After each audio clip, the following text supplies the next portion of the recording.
aussi ma femme qui était salariée sur la ferme, en fait, s'est installée en même temps. Donc on est donc 3 associés.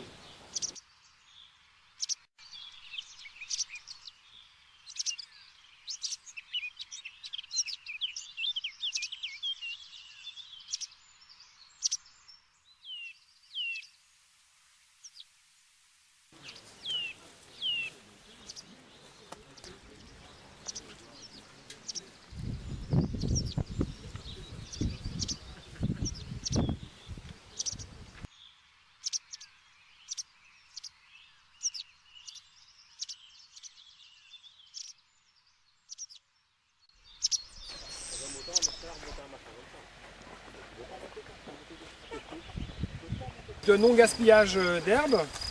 Donc vous avez ici 3 poulaillers avec 1,6 hectare de prairies par poulailler. Vous faites la multiplication, ça fait déjà une bonne surface. Et il y en a un quatrième. Et il y en a un quatrième ça fait 6,5. Ça fait 6,5. Il y en a un quatrième sur l'exploitation. Qui n'est pas ici. Qui n'est pas ici.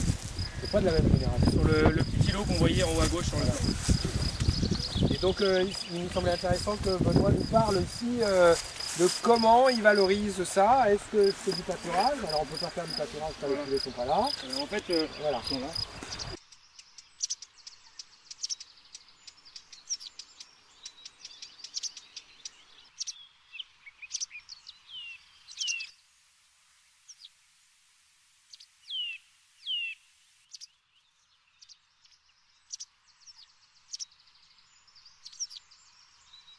On va maintenant aborder le thème système de culture avec l'aide de ce panneau-là. Et donc en fait, en simplifiant les choses, hein, telles qu'on les a compris, on parle sous le contrôle du vas-y, je vais t'arrêter, c'est bon. Et donc on a finalement dans l'ensemble, avec beaucoup de variantes, mais schématiquement, un seul système de culture qui comporte un certain nombre de variantes, mais qui en gros est unique.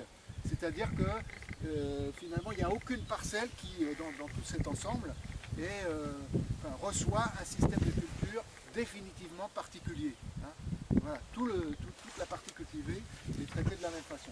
Avec en moyenne 4 années de prairie temporaire. Alors bon, on a vu que ça pouvait énormément varier suivant les... 4 à 15. Voilà. 3 à 15. 3 à 15, parce que si c'était 4 à 15, on n'aurait pas les kilos. Voilà, donc 3 à 15. Ensuite, et puis ensuite, 5 ou 6 séquences, ça dépend si on est avec la variante avoine, hein, 5 ou 6 séquences de culture annuelle.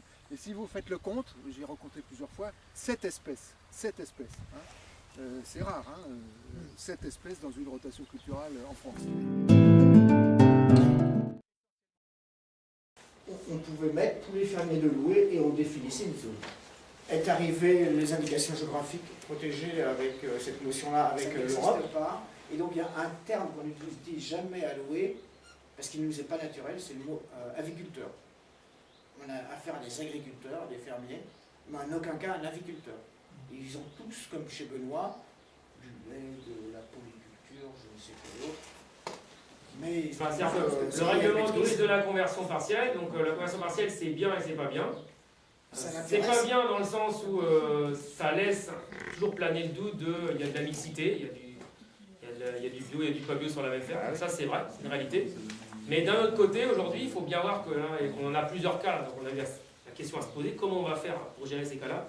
D'un autre côté, les gens qui viennent nous voir là, dans ceux où on a accepté des conversions partielles, c'est eux qui décident, hein, on ne décide pas chez eux, mais c'est des gens qui avaient plus de 200 hectares de céréales. Et quand tu réfléchis bien, tu te dis, si jamais il a envie de se lancer, avec 200 hectares, il se plante, tu ne le reverras jamais. Ça, c'est un gars, il a 30 ans, tu ne le reverras jamais. Il va revenir en arrière, puis plus jamais tu n'entendras parler de ça. Par contre, si tu lui dis, ben, on va commencer, tu fais un contrat de 5 ans, tu mets 30 hectares, tu te fais la main là-dessus, puis peut-être que tu resteras à 30 hectares, c'est possible. Ou peut-être que demain, tu en auras 60 ou 100. Quoi. Et là, après, tout ça, c'est des démarches, c'est de l'humain. C'est-à-dire qu'en vrai, on ne peut pas être à la place des gens, mais on ne fait jamais ça sur papier. C'est-à-dire qu'à chaque fois, il y a une rencontre avec les gens, c'est quoi votre projet, machin. J'en ai visité une vingtaine dans l'année. Certains, on a dit non, vous êtes trop loin, ça ira jamais, c'est pas la peine. Puis d'autres, par contre, on savait qu'ils avaient la motivation, il y avait une transmission derrière, il y avait ça. D'autres qui avaient des très gros ateliers céréaliers, et on sentait bien qu'il y avait quelque chose. Il leur manquait un challenge, ils voyaient bien que c'est ça. Bon, voilà. Ils avaient envie de faire des œufs bio, on leur dit ok, mais tu viens avec 50 hectares de céréales. Donc voilà, ils ont réfléchi, ils sont revenus, 6 mois après on a reparlé, ils ont dit bah ouais j'essaye. Après on essaie de placer ça dans un endroit où il y a des haies, que ce soit pas côte à côte. Enfin, chaque fois c'est presque du cas par cas, quoi. Mais on ne peut pas faire des formules empiriques en disant il y a la réglementation et c'est comme ça, si t'es pas dedans tu t'ébrouilles. Il faut essayer de prendre ça, on est déficitaire, donc il ne faut pas non plus faire dire bah non tant pis, mais on ne va pas non plus dire oui à n'importe quoi. Faut être, voilà, faut que le gars soit content de ce qu'il ait fait.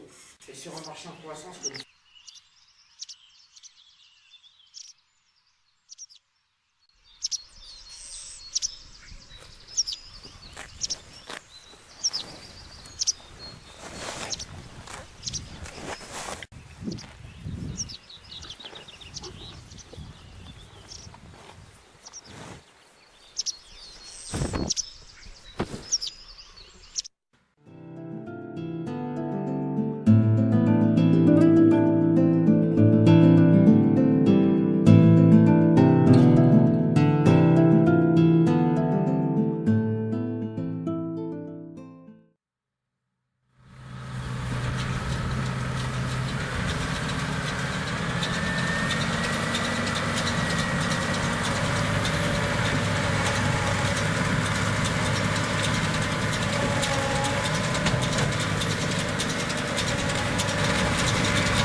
Bon, l'AFA a été créée il y a une dizaine d'années, dans un autre, donc c'est Jean Boiffin qui est à l'origine.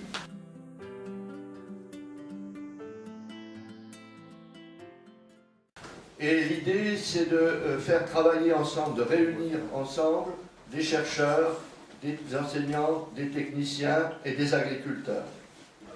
Donc ça se passe, c'est souvent, il y a des groupes qui travaillent plutôt à Paris sur différentes thématiques. Il y a des productions importantes de synthèse de documents qui sont accessibles en libre sur le site de l'AFA, donc on vous donnera les coordonnées. Et puis depuis, je pense que ça doit être 2 ans, il est organisé des ateliers décentralisés agronomiques, des ateliers agronomiques de l'AFA et de quelqu'un d'autre. Donc pour qu'il y ait un atelier, il faut qu'il y ait quelque chose qui se passe sur le terrain. Donc, merci à Autoen, à Claire et à tous ceux qui travaillent. Bon, on a estimé que c'était un sujet intéressant, même passionnant. Donc, il faut qu'il y ait un support sur le terrain.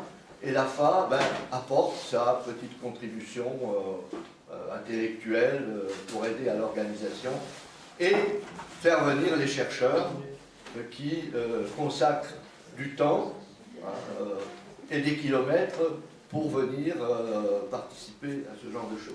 Donc l'idée, c'est aujourd'hui sur des choses concrètes de vous réunir. Il y a parmi nous donc, des chercheurs, enseignants, je ne sais pas s'il y en a peut-être un, et puis des techniciens et des agriculteurs, en nombre assez, d'après ce que j'ai vu, assez important. Donc ça nous fait plaisir. Voilà. Et la févrole, non, pardon, ouais, ben là j'en ai semé un peu pour faire ma semence pour les cipants. J'ai dans l'idée de mettre des févroles en cipants. Puis avec le colza, nous maintenant on est parti sur c'est bien, ça. le colza semé avec la févrole en même temps.